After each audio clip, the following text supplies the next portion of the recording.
Konnichiwa. Good evening, ladies and gentlemen. I'm sorry I'm not able to be with you in Nagoya as I was planned, but thanks to technology I am pleased to be able to still make my presentation and to join you live for questions at the end of this session after the panel of respected experts provide their comment on the issues we're going to cover. So I have been asked to give you an overview of the history and roles of not-for-profit organisations in child and family welfare in Australia, together with an overview of some of the challenges for the sector. So I'm going to focus on the long role of not-for-profit agencies, specifically as it exists in Australia, and hopefully what I say may resonate with you or provide some points for further consideration of the role of not-for-profit agencies in Japan and the Japanese child welfare and child protection systems. We know there has always been what we would now consider to be child maltreatment, the abuse, the neglect of children and young people in pretty much most societies throughout history. It's also the case in many countries that there have been non-government services or not-for-profit services that have attempted to protect and care for abandoned, maltreated or orphaned children. Often these agencies have been developed by religious groups, by churches. Many have relied on charity and the selling of goods to operate, while others have also benefited from being contracted by governments to provide services to look after children and sometimes their families as well. We know the first legislative attempts to protect children in the Western world occurred in the 16th century in the United Kingdom. We also know that by the 18th century there was a recognisable child welfare or child rescue movement occurring. And this led to a range of services targeting this vulnerable population of abused and neglected, abandoned children for support. And in the past, the services that were provided typically covered basic necessities, food and safe accommodation. Yet they would be considered quite harsh by today's standards. In part, this was due to how children, especially poor and abandoned children, were seen by society. They weren't seen as a priority. They weren't seen as something to be nurtured. Services that were offered by not-for-profits would include things like the provision of aid to poor and struggling families, the operation of orphanages, foster care and adoption, poor houses or work houses where you had to actually work to actually be provided with accommodation and food, things of this nature. And often these services had a religious education element. We know from the late 1800s, some not-for-profits took formal roles in investigating and responding to suspected child abuse and neglect. And they were involved in the removal of children from their families and the provision of care. In other words, they provided some of these statutory child protection services we have come to know today.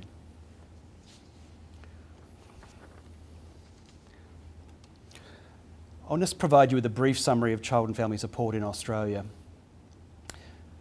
The first British colony was established in Sydney in 1778. And within 20 years, we had children and women also as part of the colonies in Australia who were identified as being at risk or vulnerable to harm.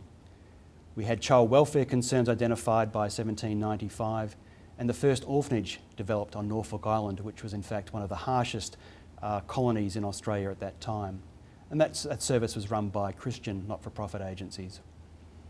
From the 1800s to the 1900s, there was over 100 years of church-based not-for-profit agencies in Australia taking the main work on protecting children and young people from abandonment and neglect. By the late 1890s, we had our first Australian child protection laws and court systems to look after child health and well-being. From the 1890s to the 1970s, we had a range of not-for-profit agencies managing child welfare services and out-of-home care services for our nation. They took the bulk of the work, often under licence to government. Now, in the 1960s, we had the modern discovery of child abuse by Henry Kemp and his colleagues.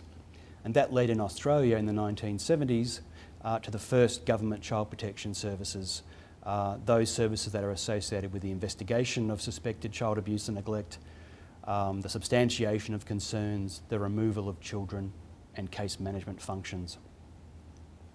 But generally what we have, if we look back over the 200 plus years of Australian history, is a picture of not-for-profits leading the support of children and the vulnerable members of our communities for virtually all of Australia's history, a role that is still carried out to this day.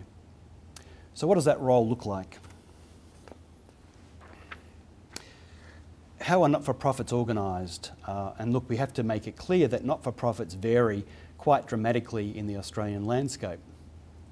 We have very small operations that have been set up by concerned citizens or professionals, all the way up to very large services that have operated for a very long time in Australia and before that in England and the United Kingdom, that have been going for over 200 years in some cases, who provide support to vulnerable sections of the community. And it's important to recognise this diversity.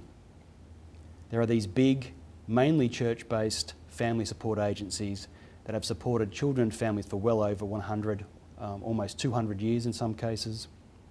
While their roles have changed over time, these services often operate across many locations. Sometimes they offer national services, and they provide quite a diverse range of services that have changed over time to meet changing needs in the community. There are also non-secular or non-church-based agencies that have been established as well. A lot of these groups have been formed by professionals, organisations like NFPs Australia, Australian Childhood Foundation, the Abused Child Trust, where professionals are involved or lead the agency to provide therapeutic care and sometimes community education as well. Often victim advocates or survivors of harm or of abuse are also involved in developing and running these services as well. And they bring various levels of skills, various levels of experiences, and various levels of support and resources. So some are quite small, some are very large. We know that the majority of the support services in Australia are provided at the state or city level, reflecting our population distribution into big cities and a relatively small population outside of large urban environments. We know that services are located and tailored to local need, often within an overarching philosophy or service infrastructure. And we know that agencies that specialise in advocacy work or community education are much more likely to work at a national level to make change. How do these agencies, not-for-profits, get their funding? Well, firstly, they are often involved in fairly significant fundraising activities and they accept donations. Many of these agencies are charitable institutions that don't have to pay tax. And many also tender to provide services to the community on behalf of government. So what services do modern not-for-profits provide? Well, they provide a range of practical and therapeutic support for children and families. They may provide alcohol and drug abuse rehabilitation. Most are involved in parent education and support for families. Many are involved in providing supports and education directly to children and young people through school programs on personal safety, anti-bullying, but also in counselling and support programs for those who are at risk or have already been maltreated in some way. Many of these agencies are also involved in providing home visiting services, providing support for children and families where maltreatment has been confirmed as occurring and where the aim is to stop the child being removed from the home and maltreatment happening again. The not-for-profits have a very strong role in providing out-of-home care placements. They have a role in providing community-based mental health support, anti-violence programs for adults who are violent. They're also involved in the operation of local service hubs, or what we call one-stop shops. Now, these are essentially a location that has a whole range of services being provided by the not-for-profit to service a community. So you go to one location where you may find financial support programs, parent education programs, counselling support for children and families, and essentially it's like one place you can go where you can be effectively managed with your concerns and access services easily. These coordinated service models are very important in developing good responses to vulnerable communities and vulnerable children and families. Agencies typically select the services they wish to provide through their agency management or board or governing body, identifying how they wish to spend the funds that they have raised themselves in terms of targeting particular service types. And again, agencies will also tender for services to actually provide services for government as a way of being paid to provide specific forms of care. One big change in the environment is that agencies used to just be given an amount of money to provide supports however they wished to proceed. They may get $1 million, $500,000, and they could do with that money as they wished to provide supports. In the last 20 years, there has been a move away from that, such that governments now give money only for specific tasks, such as a parent education program or a home visiting service, and agencies have much less flexibility in how they use money. And many people have been concerned, including myself, that this limits the effectiveness of not-for-profit services because they have to provide certain services in a very constrained way that impedes or reduces their ability to support families in an ongoing and effective manner. Now, the services provided by not-for-profits can be classified in various ways. And one way is actually to audit or try to identify the nature of programs provided. And I undertook the only national audit of child abuse prevention programs in Australia in 1999 and 2000. And we identified 34,000 agencies across Australia that were providing some form of child abuse prevention or family support program.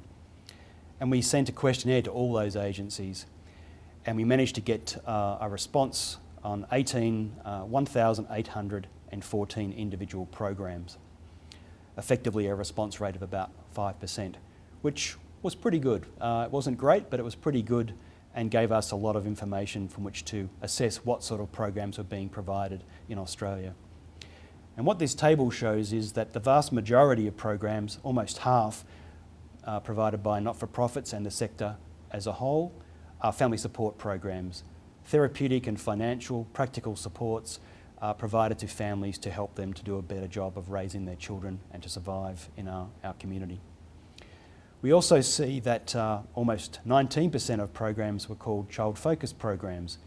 These programs were therapeutic programs or education programs specifically targeted to work with young people and children, not with families. So they'd be like school-based bullying programs, personal safety programs, and counselling and support programs. We also see almost 23% of programs were community education programs. Now, these programs were designed to adjust the community's attitude to children, to assist in preventing certain forms of harm, such as shaken baby syndrome or inappropriate or smacking of children. They were also designed to tell people where they could seek help if they were having concerns about their parenting or their children. And quite a large number of these programs occur each year. And then you can see we have almost 3% of programs defined as child and family centres, these local hubs, if you like, where a range of services are provided by an agency so that people can just go to that one place and access all sorts of services in a coordinated way. And that's a very important element of our system right now. Now, reflecting the therapeutic work with families is often focused on improving parenting and reducing the risk of physical abuse, neglect or emotional harm. As you can see from this table, most of the programs that were identified focused on these sorts of issues. A lot of focus on physical abuse, emotional and psychological abuse, and neglect and physical abuse in combination with the other forms. Less focus on sexual abuse, mainly because sexual abuse is typically treated as a crime, involving police investigation, removal of a perpetrator or offender. There's been a growth, though, in programs dealing with therapeutic responses to victims and survivors, and also to offenders. That's been a growing area. We also see there that about 66% of programs were focused on domestic violence, so that's abuse by marital partners in the family. The greater recognition of the harm done to children who are exposed to domestic violence has meant that since this survey was done, a lot more focus has become evident in the family support system and the not-for-profit system around helping to reduce domestic violence, not just for the adults but also for children. Now, it's also possible to classify programs using the public health model. And as you probably know, this classifies programs according to their client group that they're focused on. So the public health model of prevention is still probably the most widely used framework we have for organising responses to child abuse and neglect. And as you can see, it ranges from primary or universal whole of population services at the base of the pyramid through to services at the secondary prevention level, targeting at-risk populations and early intervention services, through to the tertiary system, the crisis response after child maltreatment has occurred at the very top of the pyramid. And you can see from this that non-government organisations, what we call not-for-profits, are essentially involved at all aspects of that pyramid, the public health model, from universal services all the way up to the very hard work that is done when a child's been maltreated and a service response is required. So what's the relationship to statutory child protection services for our NFPs, our not-for-profit services? Not-for-profits provide the majority of Australia's child and family support services. They've always done so since colonisation, and they continue to do so. They receive many of their client referrals from the statutory child protection services once they've identified a family as having an issue or has having maltreated their child. These services will also notify or report to child protection services if one of their client families is found to have harmed a child whilst under their care. We know that not-for-profits also manage much of the out-of-home care system in Australia. A child is removed by statutory child protection services, by government services. Once they come into care, most of the work done to assess them, to place them and to look after those children on placement, either in foster care or in a residential care setting, is done by out-of-home care system under licence or contract. Now, we also know that to be effective, not-for-profits must engage effectively with vulnerable or maltreating families. They have to establish trust, they have to cooperate, learn to, or have the families cooperate with them in order to achieve change and to reduce the risk of harm to a child and to make the family a safer environment. So it's actually quite good having government services do all of the more difficult decision making, to do the assessment on a family when a report is made, to do an investigation, to substantiate or confirm child abuse and neglect, and to take the child away from the family where the risk is too high and that child's been harmed already. This allows not-for-profit services to be the good guy in the system. Their role is to provide therapeutic support and to help the families, and so whilst they may be involved in monitoring the safety of a child, the government services can be seen as the people who took my child away or the people who have identified me as having an abuse or neglect issue, and the not-for-profit sector can be seen as the supports who help me to do a better job as a parent. And this really helps in a therapeutic way in engagement with children and families. So that whilst at different points in Australian history, not-for-profits have actually been involved in providing that child protection response, that investigation and response and taking children away sometimes, it's been very rare that that's actually been happening, and in most cases government services have taken this role on, and that's more appropriate, I think, in terms of our current child protection system. It frees up the not-for-profits to be the good guy. Another key issue is how much should not-for-profits focus on preventing child abuse and neglect, and how much on preventing the recurrence of child abuse and neglect once abuse and neglect has already been discovered. And look, until the 1990s, most not-for-profits had quite a strong role in assisting vulnerable or at-risk families to do better before they became abusive or neglectful. However, since the 1990s, greater community awareness of child abuse and neglect, much stronger reporting laws have meant that many of the clients who are sent to not-for-profit services come from child protection services. They're abused or neglected families and they take the priority. And there isn't much left over in terms of resourcing and staff time to devote to preventing child abuse and neglect with those vulnerable or at-risk populations. So the overriding focus today for not-for-profits is the tertiary end of the system.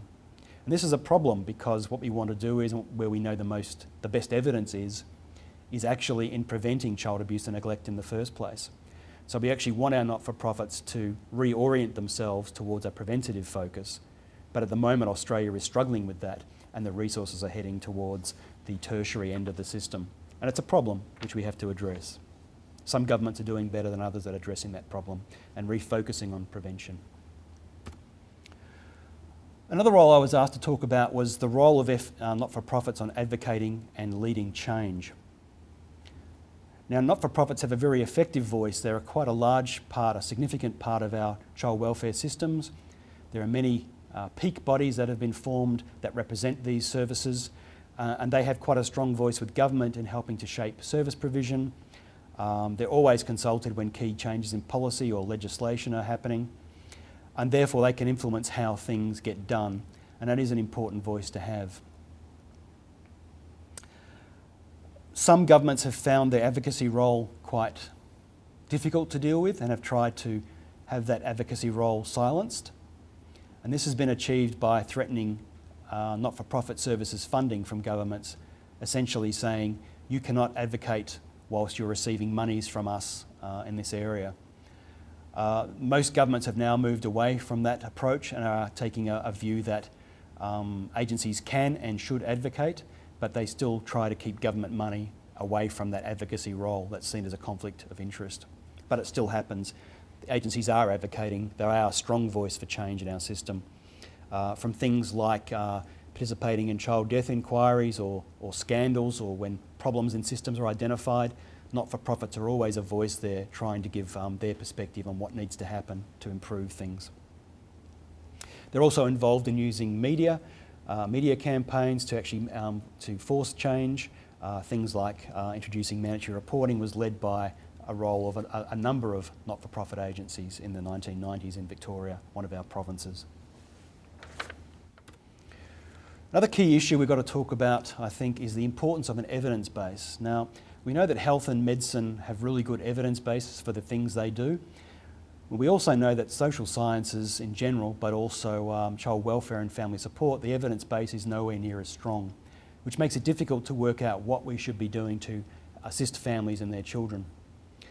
Evidence is good around home visiting programs, some of the early childhood programs such as the US Head Start program, parenting education programs such as Australia's Triple P program, and we know that multi-systemic therapeutic approaches also have a lot of impact with working with troubled families. But apart from some of these broad program types, the reality is most not-for-profits don't have good evaluation of their work, and we don't actually know what works really in a strong sense across much of the sector. This has been made more difficult for not-for-profits because in the 1990s, many services in Australia were only funded by governments on a short-term basis, on either 12-month or an 18-month contract. And so for the last 20 years, 30 years, what we're seeing is services changing rapidly, every 12 to 18 months being stopped and then the new service starting up. And that's quite difficult because it means the service isn't getting a chance to stabilise and to work effectively. But it also means it's very difficult to try and evaluate these programs and to learn the lessons of good practice and to pass those lessons to others in the field so that we can all improve our service delivery. So developing a better evidence base is really a key concern for the not-for-profit sector. What we get is a lot of agencies revisiting history and creating these new versions of the same program. Like you might find 200 parent education programs in Australia, only 3 or 4 of them may be actually evaluated. The rest are just developed by people who mean well but don't have an evidence base behind them, and that can be a real concern. So as you expect from a researcher, we do actually want to encourage better evaluation of services, but that requires that we also allow services to stabilise and to be in place for longer than 12 or 18 months to actually build success before we really start to look at whether they should be continued or not. Finally, I was asked to talk a little bit about some of the challenges for the not-for-profit sector in Australia at the moment. And look, many of these I've already mentioned, and they're also linked together in many ways. but I'll take you through a few. Firstly, despite the fact that sometimes government doesn't like it, it is an important role for the not-for-profit sector to advocate effectively for change. To do so in a way that's reliable, that's evidence-based, and that actually can make a difference to how we treat our children and families, hopefully in a more positive way over time. It's change around legislation, it's change around policy, it's change around practice, and it has to recognise that the nature of our families and their needs has changed and continues to change and will change, and our system has to change with it. It's also important that agencies have reliable, sustained, adequate funding to meet service demand. At the moment, a lot of families in Australia would love to have access to services. They're families who are at risk, who aren't harming their children, but who would actually benefit from some good parenting skills, some good parenting support, maybe some financial counselling, and maybe the provision of some white goods or some furniture to actually make their lives a little easier. So having sustained funding, an appropriate level of funding from governments and through their own fundraising is important. That's what allows them to actually work effectively in community. So it's always a battle for agencies to try and increase their funding base, and hopefully to make that funding base flexible so that they can actually target the funding to do what they think is best rather than having it targeted for them by a government contract. As I've already said, it's important that not-for-profit agencies focus on the primary and secondary prevention end of the spectrum, not just tertiary service delivery. We have to make sure our not-for-profits get a chance to work with families in an early intervention context, in a preventative context, to avoid families becoming maltreating families, of harming their children. Because by doing so, we know, one, it's easier to work with those families, two, we're more likely to get good results for the children and families, and three, we don't end up taking children away from their families down the track once maltreatment happens, as happens too often in Australia. I've talked a little bit about the need to achieve flexibility in service planning and design. Again, not-for-profits have a history of modifying their services to meet local need, local conditions, to meet the concerns identified by children and families, and to change these needs as the population has changed over time. It's important this continues to happen. Service structure can't stay the same and doesn't stay the same because our families and their needs change as well. It's important that the services maintain quality services, that they actually have an effective service that delivers well to families and to their children, such that we actually reduce the risk of harm to those family members. And that can be difficult to maintain, particularly when there are concerns where a child dies sometimes in our systems, or a child is harmed in our system, or our systems are seen to have failed in some sense. The government response and the sector response is sometimes to make a quick change, and we have to make sure that change is not going to be worse than what's existing already. So it is important that our families and our communities and our not-for-profits think about where we need to go when something bad happens to a family or to a child, and that we strategically plan out the next steps. As I've said already, it's important that we invest in proper program evaluation. We have to learn what works and create a better level of understanding of what works in our not-for-profit sector services and programs. And once we've got that, it's equally important that we actually disseminate or spread that information to agencies so that they can learn and develop services that are evidence-based. This is an ongoing battle, not just in Australia, but it's certainly one which I think is an important one to win. And so therefore, as a head of a research agency, as you might imagine, I'm very much in favour of better quality evaluation, of quality programs, and then making sure we get that information out through education and training to the sector so that they can actually learn the lessons that we have about what works and implement that into service delivery. And again, as part of that, we have to resist the urge to continually innovate and change our programs. We've got to focus on setting up some stable programs and then determining clearly, do they work? So again, it's about the evidence base, but it's about some stability in programming so that we actually give things a chance to work in a community. We can see what the results are, and then we can make some decisions about programming. It's important that not-for-profits also resist the pressure to take on statutory child protection roles, that government role of investigation and removing children from the families in worst-case scenarios. Not-for-profits work best when they have the opportunity to engage positively with families to help them to make a difference, whether they be at-risk, vulnerable families or families where maltreatment has already occurred. In either way, it's better to keep the not-for-profits as the support arm of the system and the government services involved in the investigation and if need be the removal of the child through legal processes. Now, as part of that, not-for-profits have a very strong role in the provision of out-of-home care, as I've suggested. That doesn't preclude, that role, I guess, doesn't mean that they have to get more actively involved in statutory child protection services. At the moment, our system works fairly well in that all the hard decisions are taken by government, but again, the therapeutic supports to children taken from their families and put into foster care or residential care, those decisions are taken with a strong involvement of not-for-profit agencies, and that seems to work reasonably well, despite the fact that out-of-home care as a whole is still a system which has a number of issues and a number of concerns associated with it. Finally, as part of working effectively with communities, with children and families, and with the changing nature of families and children's needs, we have to recognise in Australia the needs to better target new migrant populations who are coming into Australia, and also to better target our services for our Aboriginal peoples who are always, and have been since colonisation, struggling to adequately raise their children in a caring environment. There are a lot of issues that these Aboriginal people suffer from, and so far Australia has not done well at tailoring our family support system to best meet their needs in a culturally appropriate way. So again, as part of that flexibility of service, we have to make sure our family support networks, our not-for-profit services, are able to tailor their services to best meet needs and involve the communities in helping to make those service decisions. This concludes my quick overview of how the not-for-profit sector operates in Australia and some of the issues it faces in delivering effective services to vulnerable children and their families.